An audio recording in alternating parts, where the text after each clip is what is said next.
awoodda baaritaanka xanuunka coronavirus ee dowladda Soomaaliya oo kooban aawadeed ayaa keenay in tan iyo markii la helay kiiskii ugu horreeyay bishii Maarso 16 ee sanadkan ay dowladda Soomaaliya ka baadha cudurkan dad ka yar 1200 qof.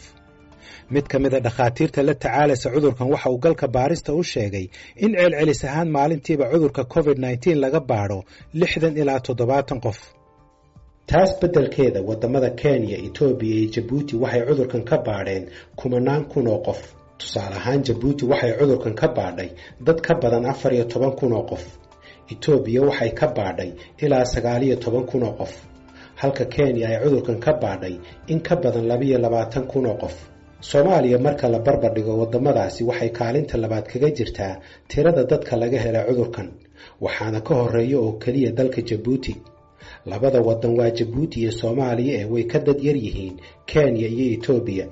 dowladda Soomaaliya waxay ilaa haatan xanuunkan ka baadhaysaa oo kaliya dadka calaamadaha sheegtay ee la soo xiriira dowladda ama cisbitaalada yimaada, taasi oo aan ka turjumayn sida uu cudurku ugu baahsan yahay bulshada dhexdeeda sida ay dhakhaatiirtu sheegeen. Dr. Maxamed Maxamuud Fuji waa dhakhtarka guud ee caafimaadka Soomaaliya oo dhawaan xilkaasi loo magacaabay, waxaana uu ka mid yahay guddiga qaran ee maareynta cudurka COVID-19.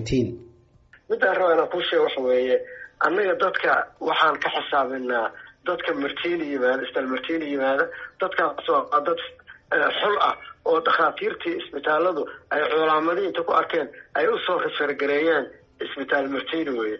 marka taasi ma ka turjumayso sida uu magaalada ugu baahsan yahay. jawaabta ka imaanaysaana hadda jawaab waxa weeye aan qiyaas looga qaadan karin sida uu magaalada ugu baahsan yahay.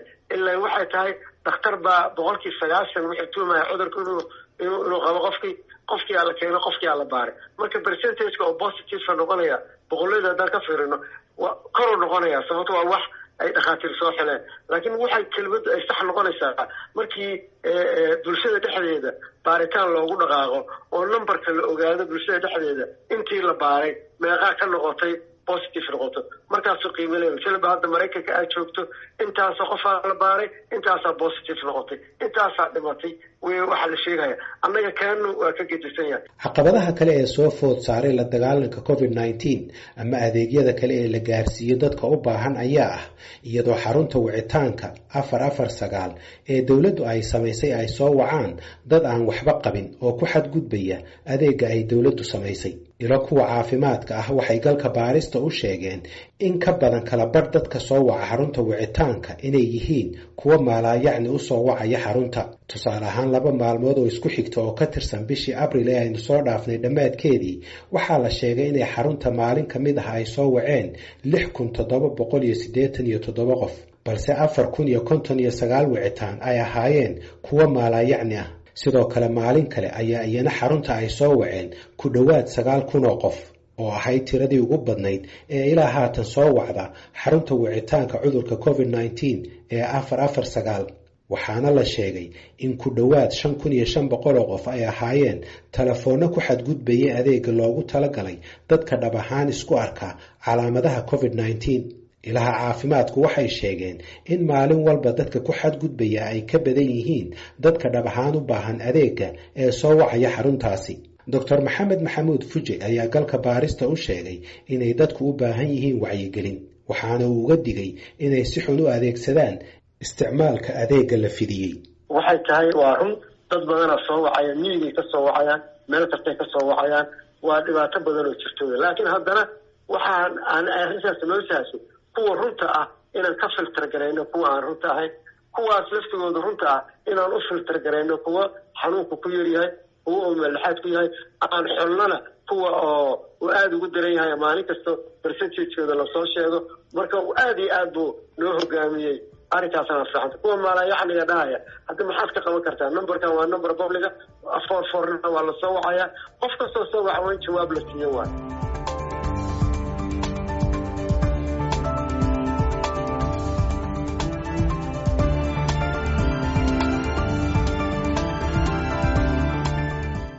cisbitaalka Martiini ayaa ah haatan kan kaliya ee lagu daweeyo bukaanada qaba xanuunka coronavirus. cisbitaalkaasi oo la sheegay haatan sariiraha yaala inay yihiin kuwa kooban. doctor cabdirasaaq yuusuf axmed oo loo yaqaano doctor jalaaludiin isna waxa uu xubin ka yahay guddiga qaran ee maaraynta covid-19 waxaanan weydiiyey xaaladda cisbitaalka martini. cisbitaalka di martino ayaa hadda xarunta keliya ee dalka oo dhan lagu daweeyo laguna cilaajiyo dadka qaba xanuunkan covid-19. cisbitaalka imisa sariirood baa yaala? cisbitaalka waxaa yaala 76 sariir oo 20 ka mid ay yihiin sariiraha ICU-ga. sidoo kale wuxuu leeyahay 12 sariir oo qaybta emergency-ga taala. waxaan sidoo kale doctor jalaaludiin aan wax ka weydiiyey waxaa ka jira wararka sheegaya in cisbitaalka martini ay haystaan dhibaatooyin dhinaca korontada iyo oksijiinta ah. waxa uu qiray in intii lagu jiray la dagaalanka xanuunkan ay jirtay xilliyo ay korontadu tagtay, hase yeeshee dhimashada dhacday aysan xiriir la lahayn korontada tagtay. waxaa la sheegay maalin 9 qof baa lasoo tabiyey oo dhintay. wararka qaar oo warbaahintu ay tabiyeenba wuxuu sheegayey in 9 qof ee dhintay dadka qaar waxay sheegeen oxygen la-aan inay u dhinteen, qaar waxay sheegeen inay korontadu ka tagtay cisbitaalka. maxaa ka runa maxaa ka jira arrintaas? horta runtii waxaan jecelahay inaan kula wadaago cisbitaalka wuxuu u adeegaa bukaano kala duwan, gaar ahaan bukaanadii qabay xanuunada ee aanan covid-19 ka ahayn, maadaama magaalada isbitaaladii qaban jiray adeegyada secondary-ga iyo tertiary-ga ay xirmeen. isbitaalka wuxuu noqday marka xarunta la keeno dadka garaabada ah oo xaalkoodu daran yahay ama qabi kara covid-19 ama aanan qabin. dadkaas oo badankood ah dadka ku imaada stage coma ama diabetic coma ah ama koomada stroke ah ama si kale ama ah oxygenkooda uu liito oo maxaa 70 ama 60 ka liito. sidaas awgeed marka waxay keentay in tirada dhimashada ay aad u badato. dadka habeenka ku geeriyooda way jirtaa, xaqiiqo waaye, balse waxaan jeclahay inaan dadka u sheego saameynta korontada iyo oxygenka ma aysan ahayn. waxay ahayd dad maxal end stage markii hore marayay, qaar ku dhintay goobta markii la keenay triage-ka, iyo dad annaga hore inoogugu jiifay oo xaalkoodu aad u darnaa oo qadartoodu gashay oo habeenkaa isku soo aaday ay ahayd. 9 qofna waxaa xusid mudan 1 qof keliya ayaa covid-19 positive ahaa. gabar waxay ahayd da-adii u dacyareed, 2 qof da-doodu way yareed, 7 kalena waxay ahayd dad 60 sano ka weyn. gabadhaas wadnaha ayaa istaagay, cardiac problem ayay qabtay, isbitaal kale ayaa la geeyey. markii ay xaalkeeda iyadoo aad u liita la keenay oo mushkilad wadnaha ah qabtay ay halkaan ku geeriyootay. marka xaaladda habeenkaa sidaa ayay u dhacday. hadda ka hor ma ka tegay korontadu ma ka tegtay cisbitaalka intii lagu jiray dadaaladan la dagaalanka cudurka covid-19? marna cisbitaalka koronto ma ka tegtay? cilad korontada ah way jirtay. sababtana waxa weeyaan maadaama isbitaalka markii hore electric capacity uu ku shaqaynayay lagu soo kordhiyey agab badan iyo qalab badan oo aad u tiro badan oo mashiino ah, dhakhaatiir iyo kalkaaliyaal deegaan u noqotay iyo qayb kamida oo cusub la dhisay. isticmaalka korontada isbitaalka si xawli ah ayuu marka u jibaarmay. culeyskaas ayaa xamili waayey marka 2-3 mar oo way dhacday cilad koronto ah. iyadan waa la xaliyey, shirkad baana siisa korontada ah, shirkad kale lagu soo kordhiyey matooro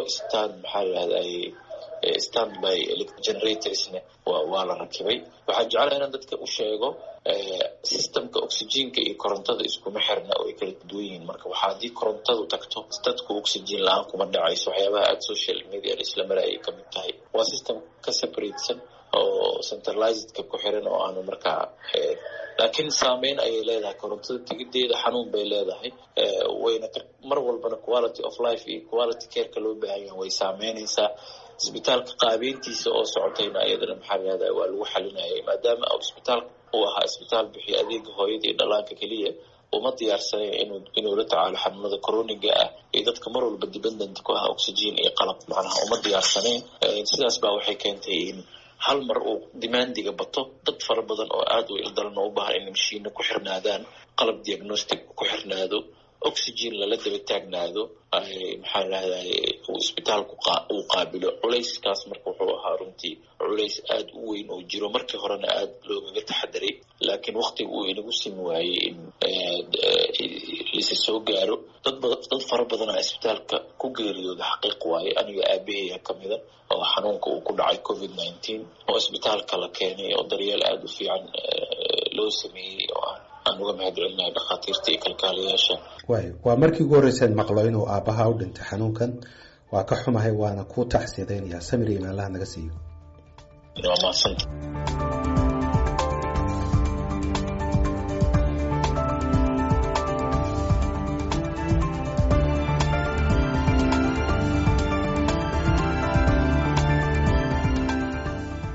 dhakhaatiirta iyo kalkaalisooyinka cisbitaalka ka shaqeeya ayaa sidoo kale uu saameeyey xanuunka COVID-19 waxaana mas-uuliyiintu xaqiijiyeen in maalmo ka hor ay cudurka u dhimatay mid ka mid ah kalkaalisooyinka caafimaadka sidoo kale waxaa dhakhaatiirta uu ku dhacay ka mid ah agaasimihii cisbitaalka Martini Dr. Cabdulcasiis Maxamed Cali Dr. Jalaaludiin Yuusuf Axmed ayaa ka waramaya nafhorka ay sameynayaan shaqaalaha caafimaadka dhakhaatiirta cisbitaalka hadda joogta ee rigliga ku ah waa 28 dhakhtar oo 10 kamid ah ay nooga yimaadeen isbitaalka Rajab Tayyip Erdogan oo dhakhaatiirta ka shaqeysa qaybta gargaarka degdega ah suuxdinta sidoo kale kalkaaliyaal waxa hadda ku soo kordhinay oo maanta iyo bari shaqadana la bilaabay 5 kale oo dhakhaatiir takhasus leh ah iyo sidoo kale 5 consultant oo aan saacado u baahanayno maalinkii 2 saac ilaa 4 saacadood takhasuska iyo qofkiiba tirada guud marka ka dhigay 38 dhakhtar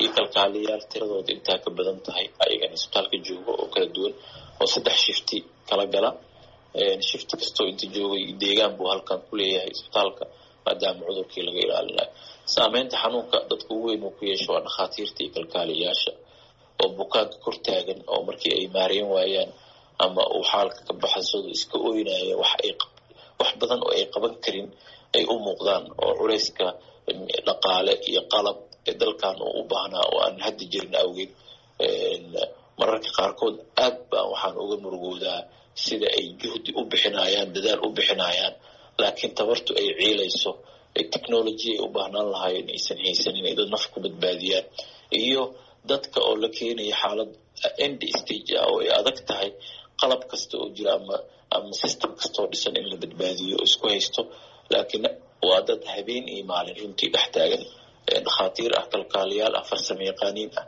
oxygenka ayaga samaysanaya cleanaries ah nadaafadii hagaagsanayo qab ah oo bahalka BBE-ga xiran oo uu cimiladu kulushahay ku wada dhididayo maanta 8 saacadood qofku uu xiran yahay ay u sii dheer tahay in uu la qabatimo farsamada oo inagu yar anaga oo korontado kale ciladeed markay imaato dhakhtarkii inta ordo inta ka hagaaji oxygen problem markuu imaado isagii hadan inuu la falgalay ay tahay maadaama aad noogu yaryihiin supporting staffka runtii marka duruuf aad qaasi u ah oo qaraar ay ku shaqeeyaan dhakhaatiirta iyo kalkaaliyaasha Martini imise dhakhtar baa hadda cudurkan uu ku dhacay iyo imise kalkaaliso tirada oo rasmi ah ma hayo shaqaalaha wasaaradda caafimaadka ee xanuunka uu ku dhacay ee saaxiibadii ee colleagueska ah ayaa 13 qof waay isbitaalka ugu badan ee shaqaalihiisu ay COVID-19 ku dhaceen waa isbitaalka Rajab Tayyip Erdogan sidoo kale isbitaal gaar loo leeyahay ayaa shaqaalihiisu xanuunka uu ku dhacay iyo isbitaalka SOS oo hooyadii dhalaanka oo kalkaaliyaal iyo dhakhaatiir uu ku dhacay iyo umulisooyin marka xirfadlayaasha caafimaadku aad ay u badan yihiin uu ku dhacay daatada rasmiga ah qolada shaybaarka ayaa soo gudbisa percentage ahaan ay u sheegayaan hadda kor kama hayo laakiin number badan ayuu ku dhacay xanuunka shaqaalaha caafimaadka dalka guud ahaan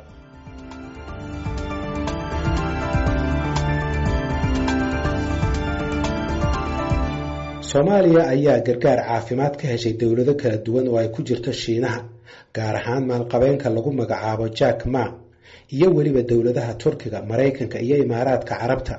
Qalabka ugu muhiimsan ee ay haatan u baahan yihiin shaqaalaha caafimaadka ayaa ah qalabka ilaalinta jirka iyo waliba qalabka neefta iyo mashiinada kaaba habdhiska neefsashada ee qofka ee loo yaqaano ventilators.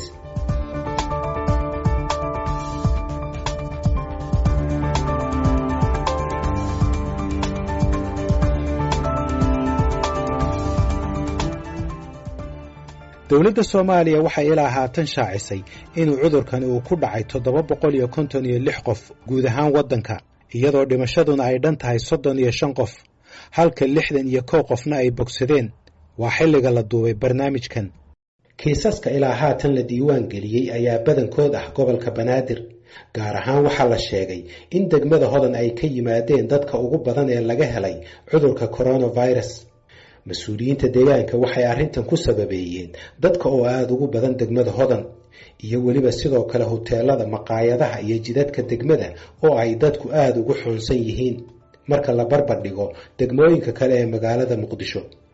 dowladda Soomaaliya waxay qaaday tallaabooyin hore oo ay ka mid yihiin in la joojiyo duulimaadyada gudaha iyo kuwa caalamka. sidoo kale waxay dowladdu soo rogtay bandow habeenkii ah saacadaha u dhaxeeya 8 fiidnimo ilaa 5 subaxnimo. hase yeeshee ilaa haatan dowladda uma suurtagelin inay ku qanciso mas'uuliyiinta masaajidada inay xiraan goobahaasi la isugu imanayo. sidoo kale waxay dadku weli si aad ah u yimaadaan suuqyada iyo wadooyinka oo ay ku jiraan maqaayadaha. waxa kale oo la dagaalanka cudurka COVID-19 ee Soomaaliya ay ku soo beegantay iyadoo